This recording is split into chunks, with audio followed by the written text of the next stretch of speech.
Bonjour, et je suis heureux de vous rencontrer pour vous parler d'une expression que peut-être vous avez employée et qui d'ailleurs ne s'emploie qu'en français. C'est un vrai capharnaüm.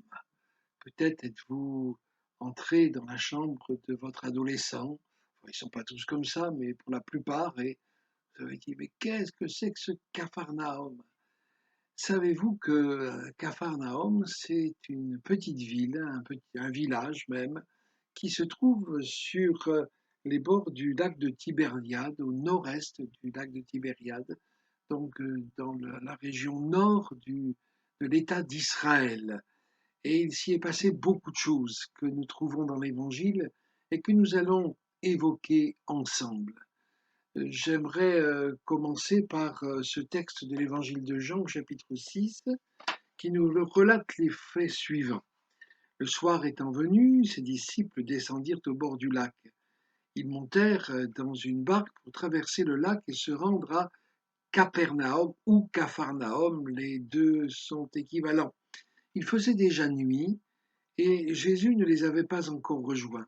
Le vent soufflait avec violence et le lac était agité. Après avoir ramé environ 5 kilomètres, ils virent que Jésus qui marchait sur l'eau et s'approchait de la barque et ils eurent peur. Mais Jésus leur dit, c'est moi, n'ayez pas peur. Ils voulurent alors le prendre dans la barque, et aussitôt celle-ci aborda à l'endroit où ils allaient. Nous reviendrons en détail sur ce récit vers la fin de notre partage, mais je voudrais vous faire remarquer d'abord que ce texte se situe le soir. Le soir, c'est là où en général cessent les activités pour la plupart d'entre nous. Donc c'est peut-être plus facile pour s'approcher de Jésus, comme l'a fait le religieux Nicodème en son temps, pour recevoir l'enseignement de Jésus et découvrir le chemin qui mène au salut. Le soir, en général, quand il y a eu une journée où le soleil a dardé de ses rayons, eh bien, on trouve un petit peu plus de fraîcheur et c'est le soir, nous le voyons dans les récits de l'Évangile en tout cas, que pour les gens de métier, c'était plus propice à la pêche. Et je ne sais pas à quel moment vous allez regarder ce partage, mais peut-être que c'est le moment d'aller à la pêche aux bonnes choses, aux bonnes nouvelles, aux vérités que Jésus nous décrit, nous annonce dans l'Évangile. Capharnaüm, donc, ça peut être synonyme d'un lieu de confusion. Peut-être que c'est ce que vous pensez de votre vie. Je ne sais que faire de ma vie. Il y a tellement de choses qui se bousculent dans ma tête, dans mon cœur, tellement d'expériences que j'ai vécues, plus ou moins heureuses, plus ou moins malheureuses, plus ou moins frustrantes, des souvenirs qui sont là et qui sont douloureux. Mais Capharnaüm, c'était aussi une ville très florissante. Et c'est vrai que ce que le Seigneur désire pour notre vie, c'est que beaucoup de bonnes choses en découlent, beaucoup de bonnes choses y soient déposées. Lui est capable de déposer tellement de bonnes choses dans nos vies. On utilise cette expression apparemment en faisant référence au récit où nous voyons une foule cosmopolite s'assembler devant la maison où se trouve Jésus au point qu'il ne pouvait pas entrer quand il voulait s'approcher de lui. Et c'est peut-être ce que vous ressentez. Mais il y en a tellement qui me gênent pour m'approcher vraiment de Jésus, tellement qui n'ont pas une bonne attitude alors qu'ils se réclament de Dieu, tellement qui ont dit des choses qui n'ont pas de sens et qui sont très confuses. Alors je n'arrive pas à m'approcher de Jésus. J'aimerais vous inviter à le faire simplement en ce jour. Parce que Capharnaüm, c'est une ville où il est question de lumière.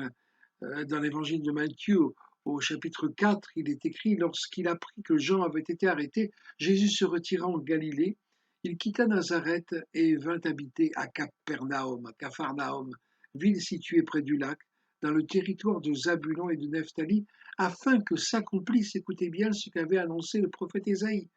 Territoire de Zabulon et de Nephtali, route de la mer, région située de l'autre côté du Jourdain, Galilée à la population étrangère. Le peuple assis dans les ténèbres a vu une grande lumière, et sur ceux qui se trouvaient dans le pays de l'ombre de la mort, une lumière s'est levée. Amen. Dès ce moment, Jésus commença à prêcher et à dire, repentez-vous car le royaume des cieux est proche. C'est vrai que la lumière peut se lever dans les ténèbres, dans la nuit de notre vie, dans les circonstances difficiles où l'on peut se trouver. Il est question ici du territoire des gentils, des étrangers. Peut-être vous sentez-vous étranger à tout ce qui concerne Dieu, Jésus, l'Évangile. Eh bien, c'est le moment peut-être de vous laisser prendre par la main pour vous conduire dans la maison et pour faire partie de la merveilleuse famille de Dieu. La lumière se lève.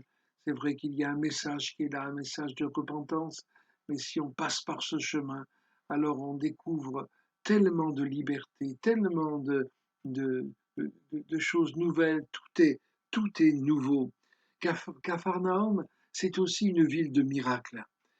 Par exemple, quand Jésus parle des miracles qui ont été faits au milieu de Capharnaüm, eh bien, il parle de tout ce qu'il a accompli et qui n'a pas peut-être suffi à interpeller ceux qui en ont été les spectateurs ou les objets.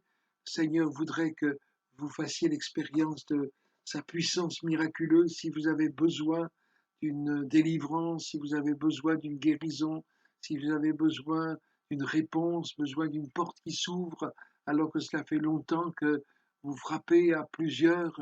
Jésus est celui qui est capable, c'est vrai, d'accomplir des miracles dans votre vie.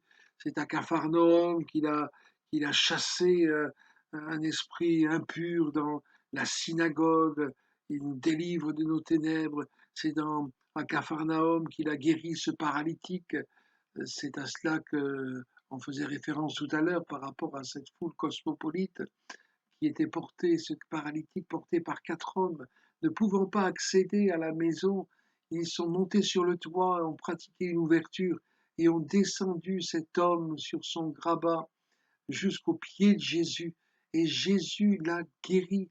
Oui, il est encore le Dieu des miracles. Alléluia. C'est à Capharnaüm qu'il est souvent question de vie.